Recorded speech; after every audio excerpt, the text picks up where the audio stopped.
Welcome to PS Tamil Academy YouTube channel. UGTRB PGTRB ரெண்டுக்குமே test batch start பண்ணுறோன்னு சொல்லியிருந்தோம். Test batch start பண்ணியாச்சு. அதனுடைய டைம் டேபிள் எப்படி இருக்கும், எப்படி கேள்விகள் எடுப்போம் அப்படிங்கிறத இந்த வீடியோவில் பார்க்கலாம்.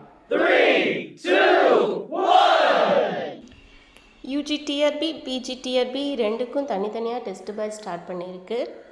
ஃபர்ஸ்ட்டு யூஜிடிஆர்பிக்குன்னு பார்க்குற பொழுது யூனிட் 5 அழகு 5லிருந்து ஆரம்பிச்சிருக்கு. சங்க இலக்கிய காப்பியங்கள் அப்படின்னு பார்க்குற பொழுது சமணம், பௌத்தம், சைவம், வைணவம், இஸ்லாம், கிறிஸ்துவம் இந்த மாதிரி இருக்கும். இதில் ஒரு 3 பகுதிகள் சமணம், பௌத்தம், சைவம் அது மட்டும் சேர்ந்தது 10/6/2025. அடுத்தது வைணவம், இஸ்லாம், கிறிஸ்துவம், சித்தர் இலக்கியங்கள் அது 17ஆம் தேதி.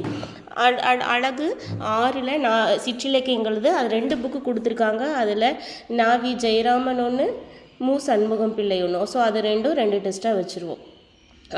அடுத்தது பார்க்குற பொழுது தொல்காப்பியம் அழகு 7லிருந்து நம்ம வைக்கிறோம். இப்போ தொல்காப்பியம் அப்படின்னாவே எழுத்ததிகாரம், சொல்லதிகாரம், பொருளதிகாரம் அப்படின்னு தனித்தனியாகவே வைக்கலாம். நம்ம சீக்கிரமாக முடிக்கணும் அப்படிங்கிறதுக்காக நம்ம இதில் வச்சுருக்கோம். அடுத்தது பிஜிடிஆர்பிக்குண்டான டெஸ்ட் பேட்ச்னு பார்க்குற பொழுது அது யூனிட் 3லிருந்து ஆரம்பிக்குது. ஸோ ரெண்டுமே கொஞ்சம் கம்பேராக போகலாம் அப்படின்னு சொல்கிறதுனால அப்படியே வச்சுருக்கு. இதில் பார்க்குற பொழுது 50 காப்பியங்கள், 5 காப்பியங்கள், புராணங்கள், தல புராணங்கள் இதெல்லாம் வரும். அடுத்தது பிற்கால காப்பியங்களில் கம்பராமாயணம், பெரிய புராணம், நலவெண்பா, தேம்பாவணி, இயேசுகாவியம் வரைக்கும் இதனுடைய மையப்பொருள், பதிப்புகள், உரைகள் வரைக்கும் நம்மளுடைய சேனலில் பார்த்துருந்தீங்கன்னாவே தெரியும். கம்பராமாயணத்தில் எப்படி கேள்விகள் வரலாம், ஸோ பதிப்பு, உரைகள், அதனுடைய மையப்பொருள்கள், ஸோ அதன் பேஸில் நம்ம கொஸ்டின் எடுப்போம். அதுக்கு தகுந்த மாதிரி அமையும். அடுத்தது அழகு 4ல் பக்தி இலக்கியங்கள். பக்தி இலக்கியங்களில் 12 திருமுறைகள், 4000 திவ்ய பிரபந்தம்.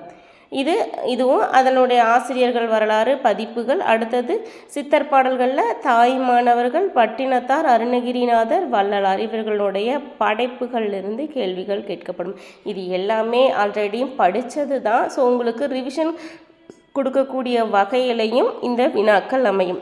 இல்லை நாங்கள் இப்போ தான் ஃபஸ்ட்லேருந்து ஸ்டார்ட் பண்ணுறோம் அப்படிங்கிறதுன்னு சொல்கிற அளவுக்கு யாருமே இல்லை. எல்லாருமே படித்தது தான். அதை ரிவிஷன் பார்க்குறதுக்காகவும் இன்னும் அதுலேருந்து புதிய செய்திகளை தேர்ந்தெடுத்து படிக்கிறதுக்காகவும் தான் இப்போ நம்ம டெஸ்ட்டாக இருக்கட்டும், படிக்கிறதாக இருக்கட்டும் அந்த மாதிரி அமையும்.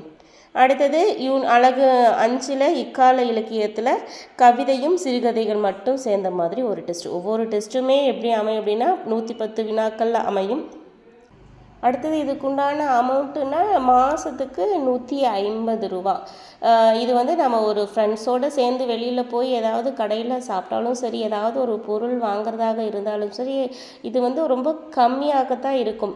ஸோ இதுக்குமே செலவு பண்ணுறதுக்கு கஷ்டப்படுறவங்களும் இருக்கிறவங்களும் இருக்காங்க. ஸோ விருப்பப்படுறவங்க இதில் ஜாயின் பண்ணி டெஸ்ட் அட்டன் பண்ணி பாருங்கள்.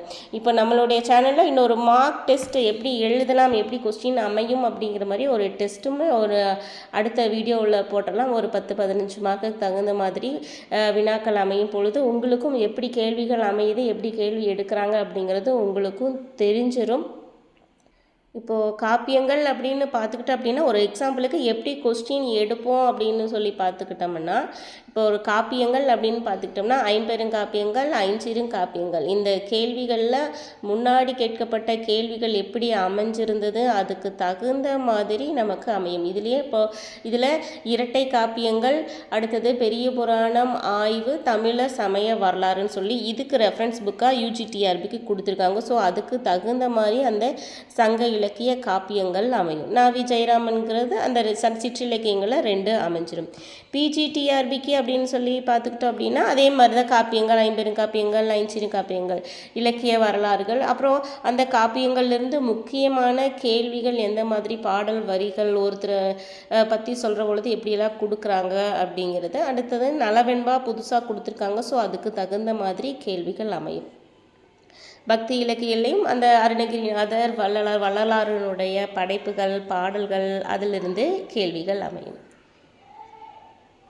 ஒருத்தரை திடீர்னு இதுக்கு டெஸ்ட் எழுதுங்க அப்படின்னு சொல்ல மாட்டோம். எந்தெந்த பகுதிகள் எந்தெந்த பகுதியிலிருந்து படிக்கலாம் அப்படிங்கிறத முதல்லையே சொல்லிவிட்டு அதிலிருந்து வினாக்கள் எடுக்கப்படும். விருப்பப்படுறவங்க கால் பண்ணுங்கள். தேங்க்யூ.